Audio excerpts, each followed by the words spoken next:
కొత్త ప్రభుత్వ ప్రధాన కార్యదర్శిగా సంజయ్ జాజుని తీసుకొస్తున్నారు. ఆర్డర్ రాలేగా. సో అంటే వస్తుందని అంటున్నారు, ఆయన పేరు వస్తుంది, క్వశ్చన్ మార్క్ తో వస్తున్నది. దాన్ని రిలీవ్ కూడా చేసినట్టున్నారు, అక్కడ డిప్యుటేషన్ మీద ఢిల్లీకి దిగిపోయిన ఆయన రిలీవ్ చేసినట్టున్నారు.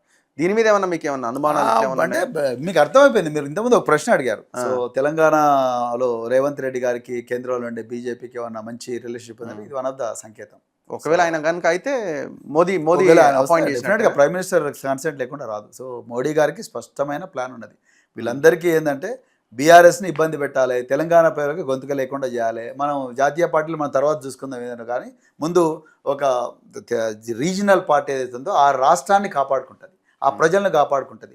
ఇట్లాంటి ఇరిటెంట్స్ను, అంటే ఇరిటెంట్ అని వాళ్ళు అనుకుంటున్నారు, ఇలాంటి పార్టీలను మనం పక్కకు పెడితే మనం ఇద్దరం గేమ్ ఆడుకోవచ్చు అని చెప్పి వాళ్ళు అనుకునే పన్నాగంలో. ఆయన కూడా మార్వాడి అంటున్నారు, ఆయన జాజు మార్వాడి సంథింగ్ తెలియదు.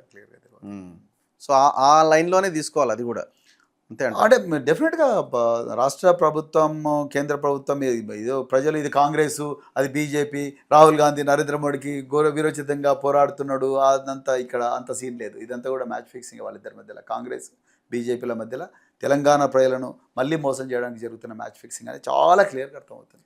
సో 2029 ఎలక్షన్ కేటీఆర్ ముఖ్యమంత్రిగానే ముందుకెళ్తారా?